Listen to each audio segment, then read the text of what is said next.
guys, welcome to the Time Bond channel with your host the Bombardier, and as you can see today I've got a rather different watch to those in my somewhat more humble collection.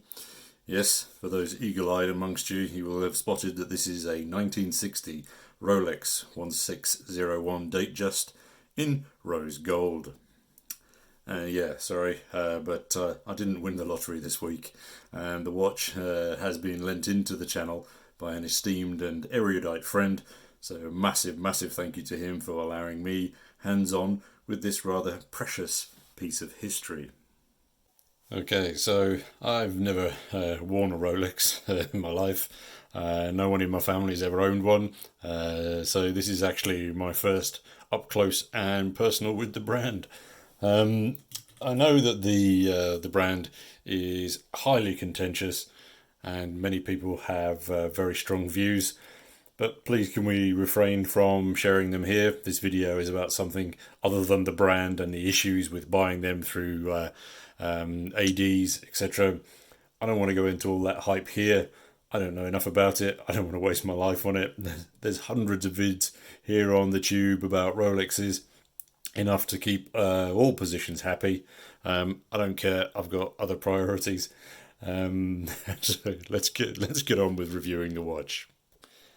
So if you're from a humble background from me, then this watch is really quite special. I don't think I'm going to tell everyone how much it costs, but spending the required thousands and thousands of pounds on something like this, for me, is quite a mind game. And if you consider the service charges, which is like the equivalent of 2 or 3 of my watches, I'm not going to be running out anytime soon to get one of these, unless of course it's in a swag bag. I am, however, though, super interested in this watch because of the concept it represents and the what the watch design itself has contributed to the watch world.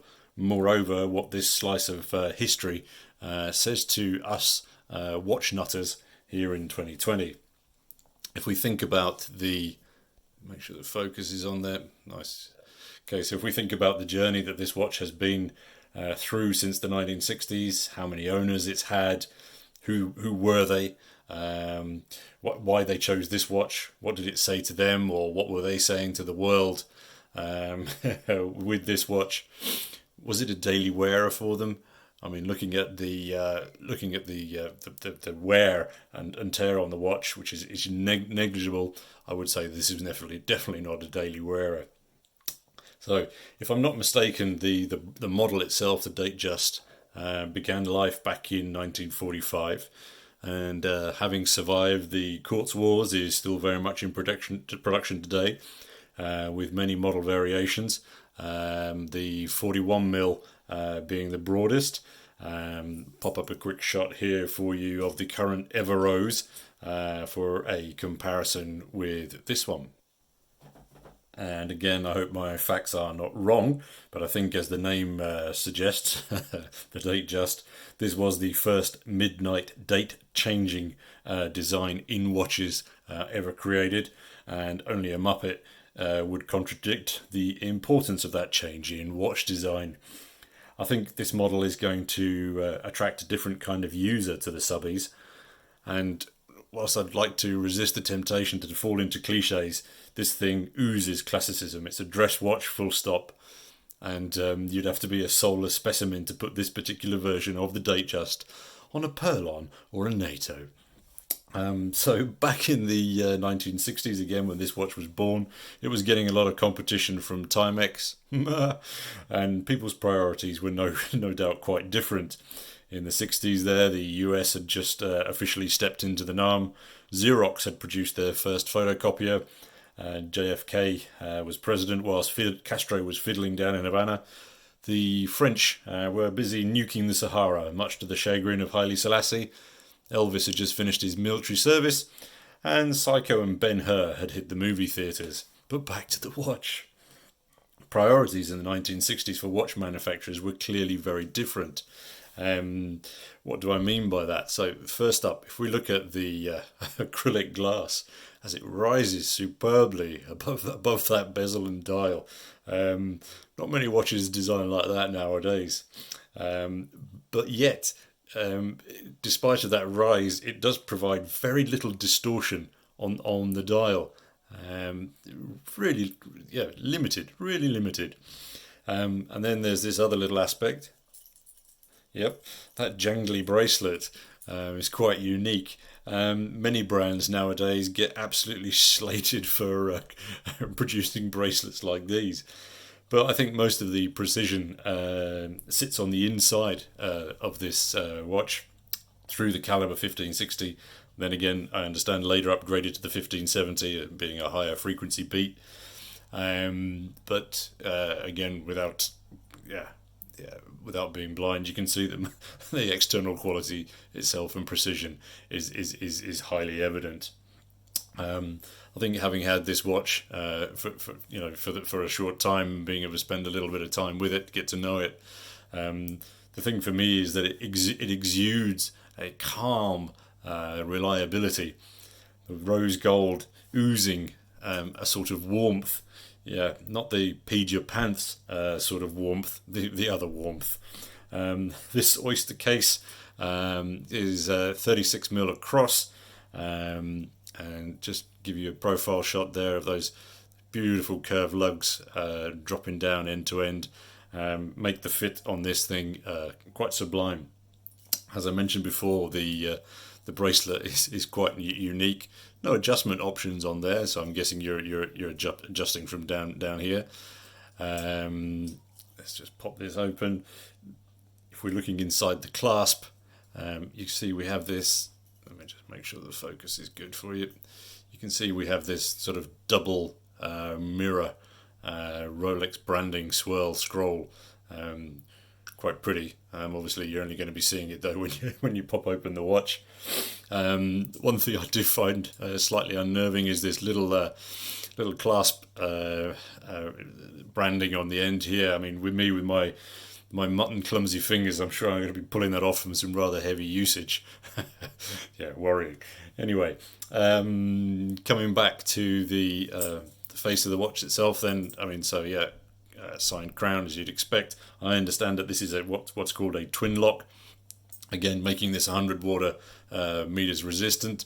But again, unless you've fallen drunk into your swimming pool, I don't know why you would be wearing this in the ocean.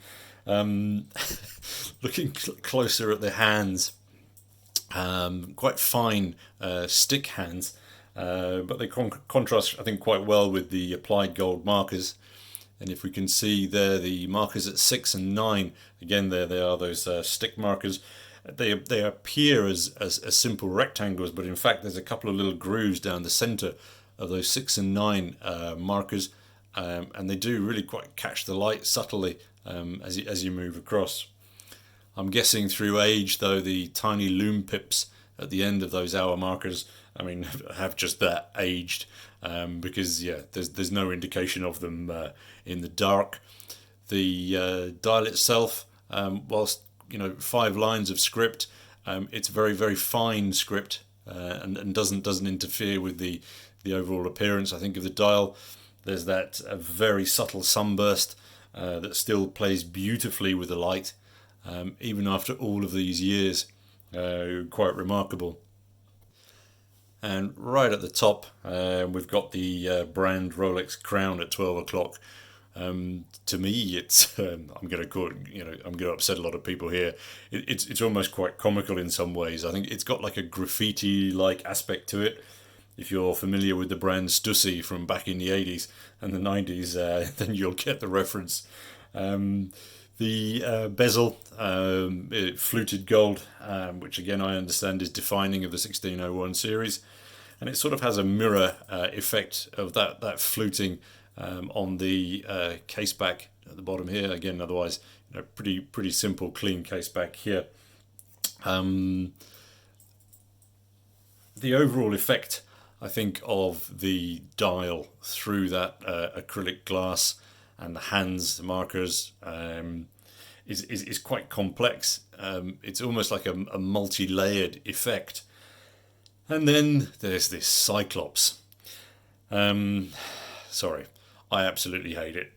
Personal opinion, guys. My apologies if I'm upsetting people or offending people, but yeah. I think the dial of this Datejust is aesthetically balanced beauty. And then there's this one-eyed Greek with astigmatism staring right up at me. It balloons the hands as they pass underneath. Meh, I'm not a fan. And then additionally, it adds quite a little bit of height, as you can see from the side, like a fried egg stuck on top. And for my perception, I'm either going to knock it off, or I'm going to get really bugged by all the dirt that sits around the edge on it. But anyway, not my watch, so perhaps an unnecessary concern. I think though that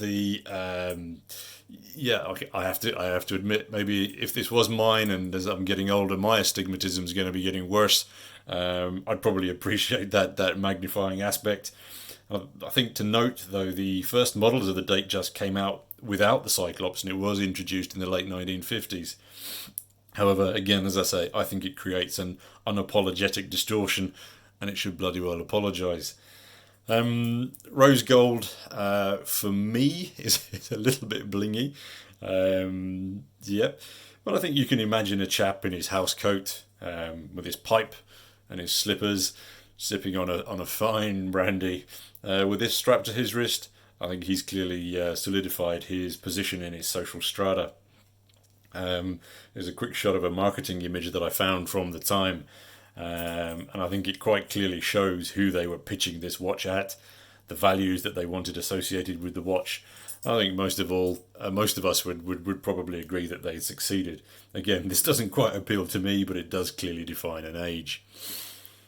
I reckon it would be cool to meet the first owner of this watch to find out what motivated them to choose this model and their life at the time, and the impact that this watch perhaps had on their life at that time. Time and the shift in design and consumer priorities since this watch came to life have been huge, and like it or not, many other brands are still looking to emulate Rolex. If we take Seiko's recent releases of the King Turtles and the King Samurais with their Cyclops and Bullseye, if that isn't emulation, I don't know what is. I think what I will do is I'll give you a quick wrist shot. Also to say that I've worn a 60-year-old watch that for many people is an absolute status symbol. First and last chance for me. I decided to put it on the wrist without the ink, because I think it might detract somewhat from the beauty of this watch. Actually, is that 36? Do you know something? I don't think it's actually that small. I think the lug design and the way the strap feeds directly into that, I think because they're quite small lugs, I think that doesn't actually fit that bad. All I need is a couple of £1,000. All right. Anyway, in conclusion, I think this Datejust, it's a timeless design that many people around the world, famous ones and not so famous ones, have chosen as their signature piece. I think if you like watches, you will easily appreciate the longevity of the Datejust and its impact on our current watch internals and externals. And it's certainly isn't rocket surgery to imagine that this model is going to be with us for some time yet. And no, I'm not going to ask you guys if we should going to be cutting the red wire or the black wire on this watch. For starters, it ain't mine. Anyway, so big thanks again to my friend for trusting me with this watch and for allowing me to do the review repass. I hope you guys have enjoyed this little slice of Rolex gold history. I'll just do last once over just before we say goodbye to this beauty and hand it back to his very, very proud owner. Lovely. Very fortunate to have had this opportunity to get my grubby little mitts on as I say, a stunning piece of history. Okay, thanks YouTubers for your time and for viewing, and until next time, this is your host, the Bombardier, signing off.